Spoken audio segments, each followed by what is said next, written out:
Les minutes culinaires, présentées par Sacha Rank. J'aime bien ce petit jingle là aussi.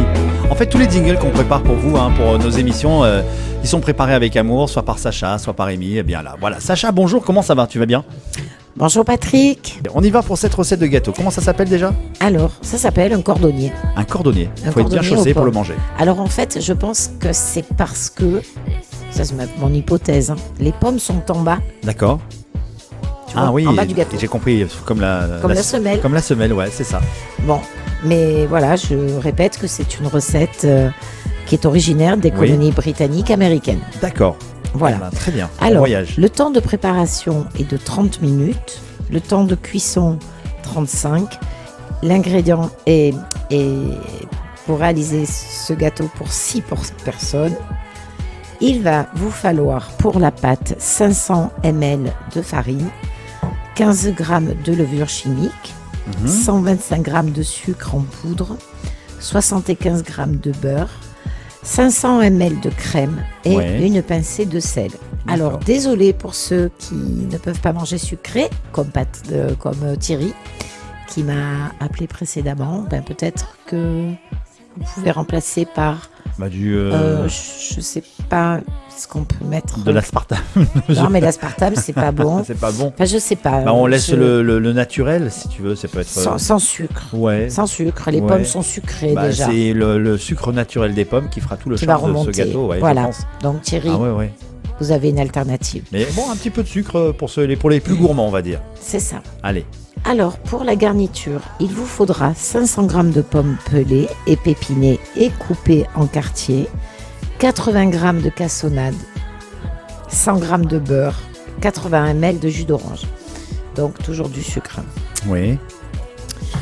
Vous préchauffez votre four à 190 degrés, vous tamisez la farine, la levure et le sel dans un bol. Vous incorporez le sucre. Non, j'ai dit n'importe quoi. J'ai la musique derrière qui est assez forte. Ouais. Ah voilà, on la baisse si tu veux. Merci. Ah voilà. Alors, vous tamisez la farine et la levure chimique et le sel.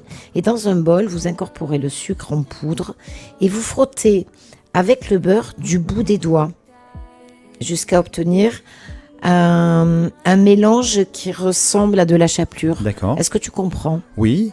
C'est de la. Ou pas? Ouais. Tu as du beurre sur le doigt. Sur le doigt. Tu frottes Tu frottes comme ça. le sucre et tu vas obtenir comme, tu sais, la chapelure. Oui.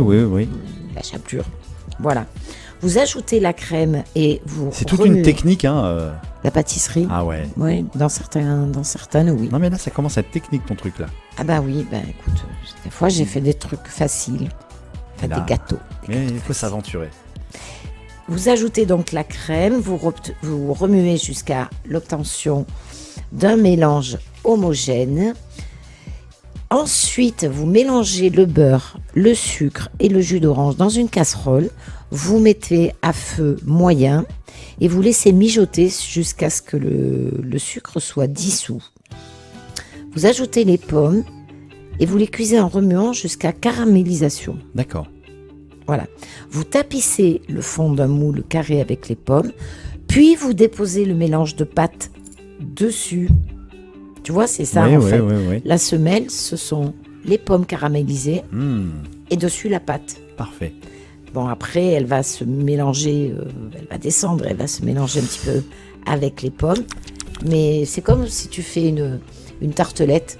Eh ben, le fond, au lieu d'être de la pâte, Oui, c'est les pommes. c'est les pommes. Voilà. Bon, donc vous tapissez le fond d'un moule carré avec les pommes, puis vous déposez le mélange par-dessus, vous enfournez pendant 35 minutes, vous sortez, vous laissez refroidir et vous consommez. Eh ben, on va se régaler. C'est une bonne dégustation. On va Voilà. se la fabriquer.